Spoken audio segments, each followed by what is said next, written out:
The house had always been there, slouched behind an overgrown fence on Dunwich Lane, its shutters closed like a pair of dead eyes. People in town didn't talk about it much. Not out of fear, really. More out of politeness, the same way they avoided mentioning Mrs. Abernathy's drinking or the way the grocer's son came back from the war talking to himself.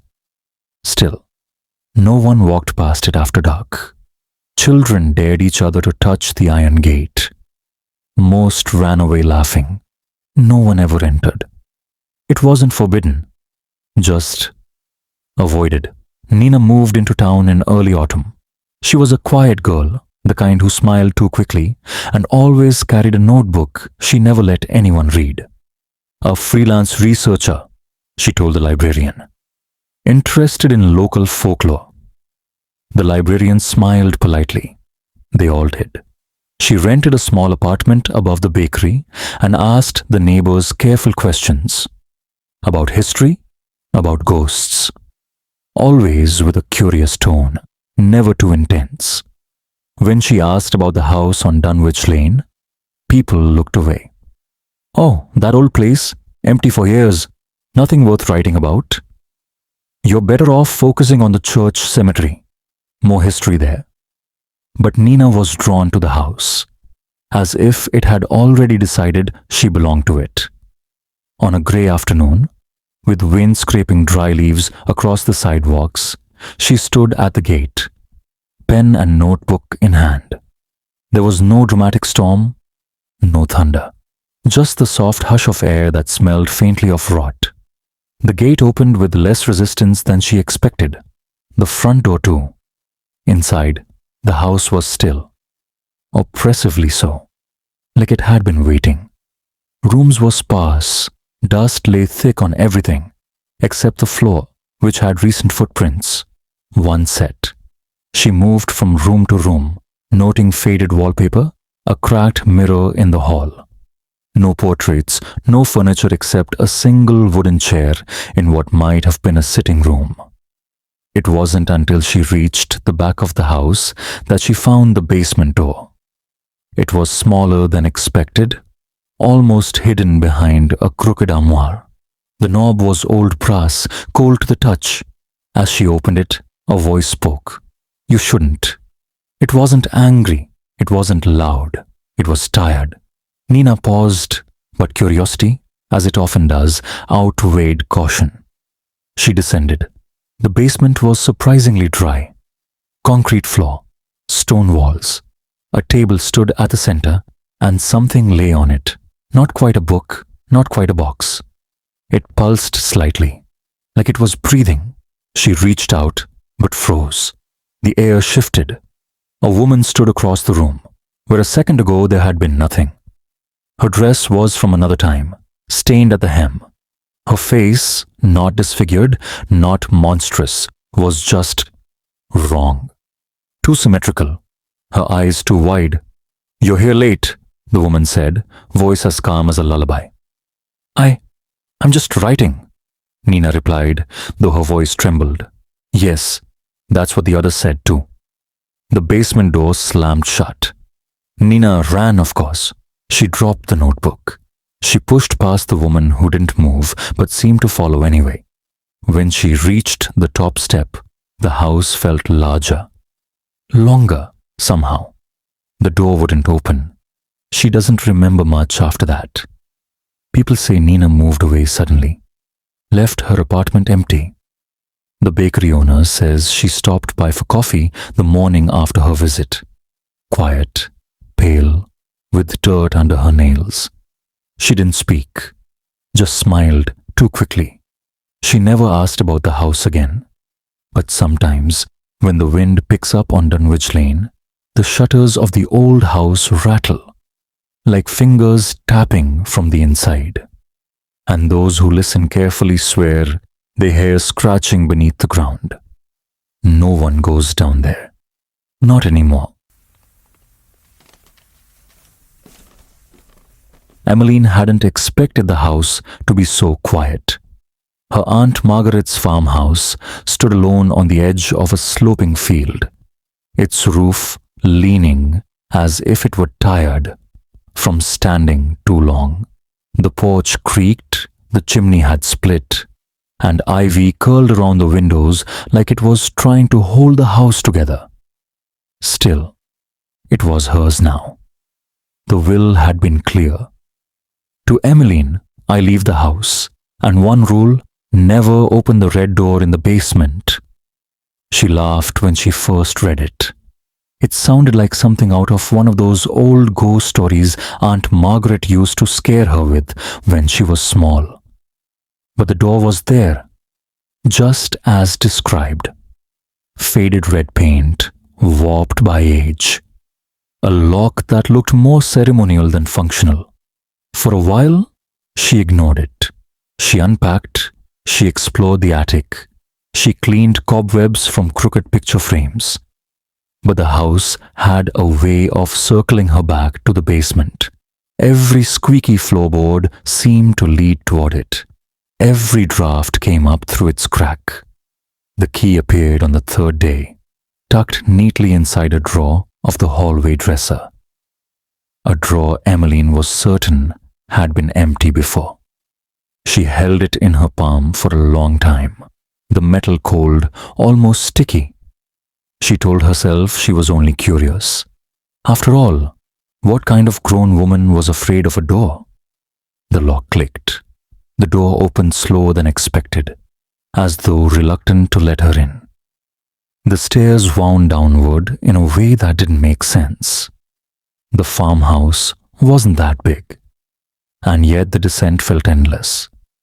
With each step, the air thinned. The light from her phone flickered, casting shadows that didn't always match her movements. Symbols were etched into the walls. Jagged spirals, crooked eyes, something that resembled teeth. They looked familiar, like doodles she used to draw in the margins of her journals as a teenager. At the bottom, the room was waiting. There were mirrors, dozens of them, some tall, others small enough to hold in your hand. No frames matched. Each one reflected her, but not her. In one, she looked younger, laughing with red-stained teeth. In another, she was older, gaunt and weeping. A third showed her standing still, face blank, but eyes wide with something unnameable. And one showed her screaming. Her hands beat against the inside of the glass as if she were trapped behind it. Emmeline stepped back. Then the reflections began to move. Not all at once, just enough to notice.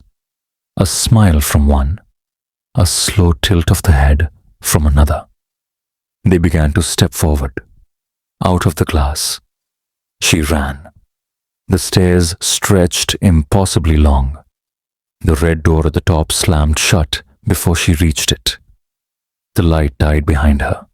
She remembers waking up in her bed, still wearing yesterday's clothes.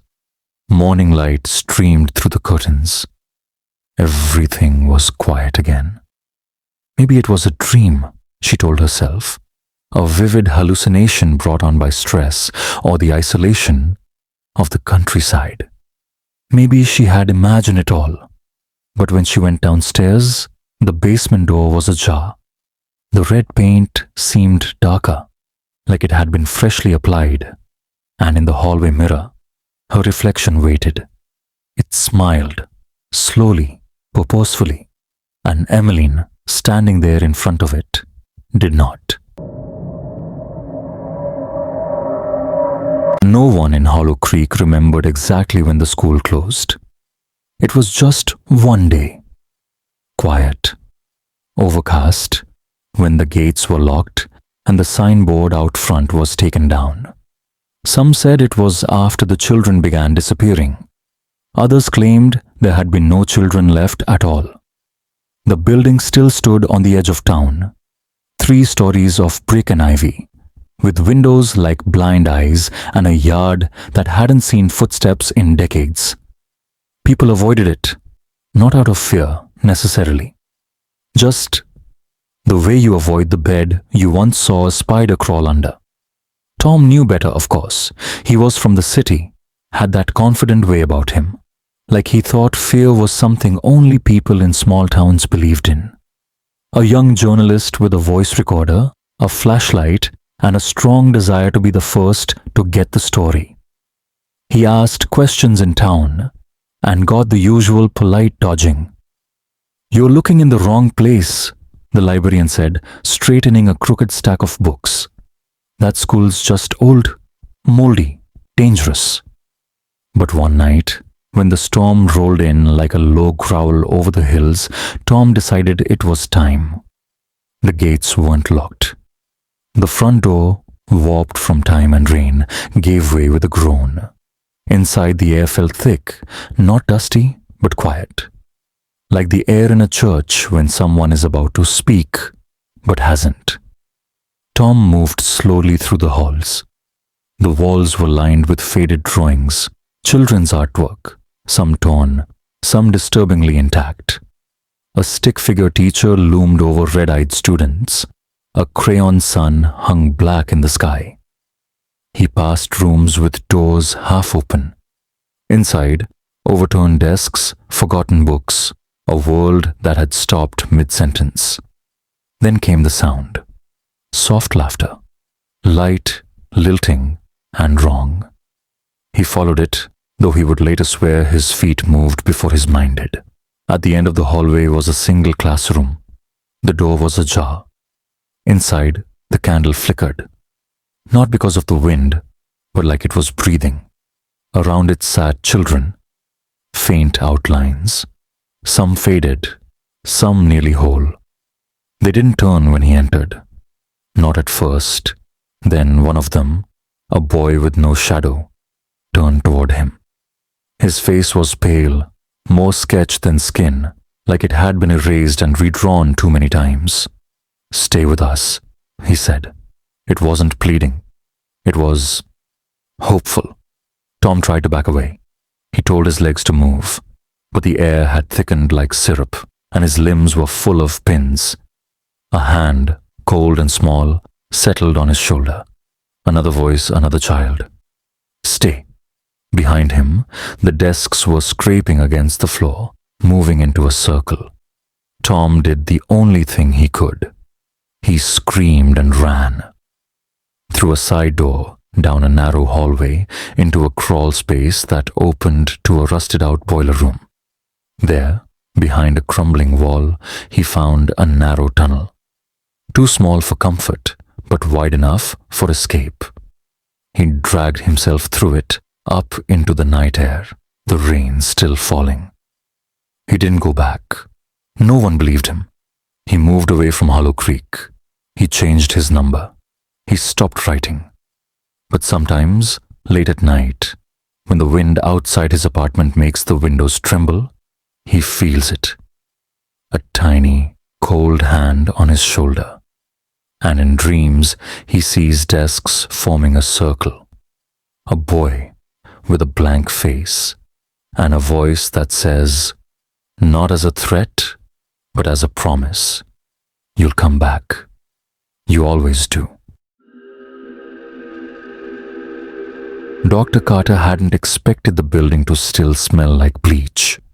Ravenswood Asylum had been empty for nearly 20 years, its windows boarded, its walls stained with time and water.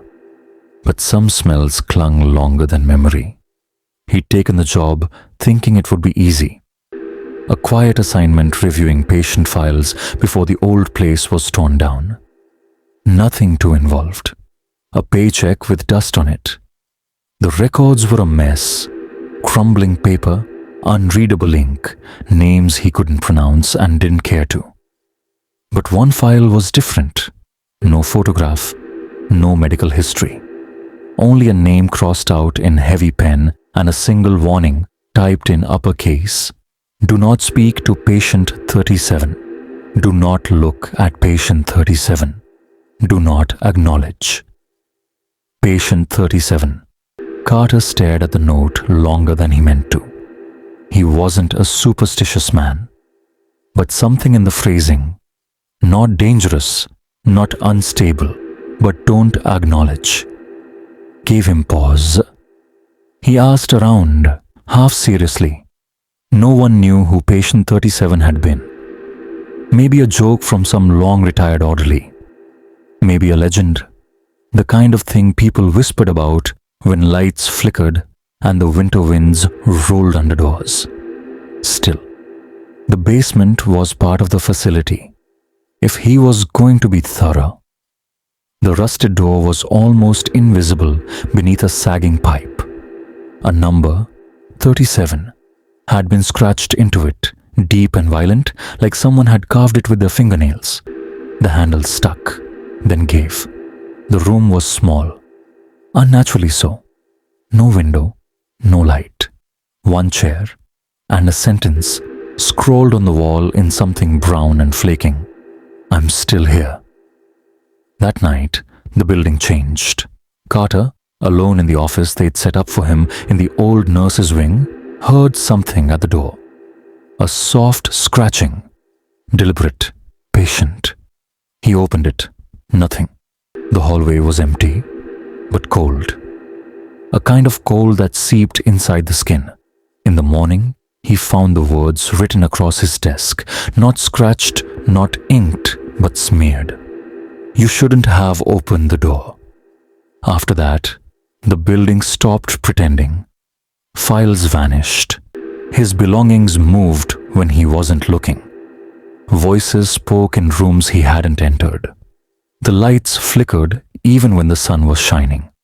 Then one night, while walking the same corridor he'd walked every evening, Carter saw him. A figure, still as a painting. A man, or something close to a man, dressed in a tattered hospital gown. Gaunt, hollow-eyed. His mouth stretched unnaturally into a grin that seemed to tremble at the edges, as if it might collapse under its own weight. Carter turned. He tried to leave. The doors wouldn't open. Not the front, not the emergency exits. His key twisted, but didn't turn.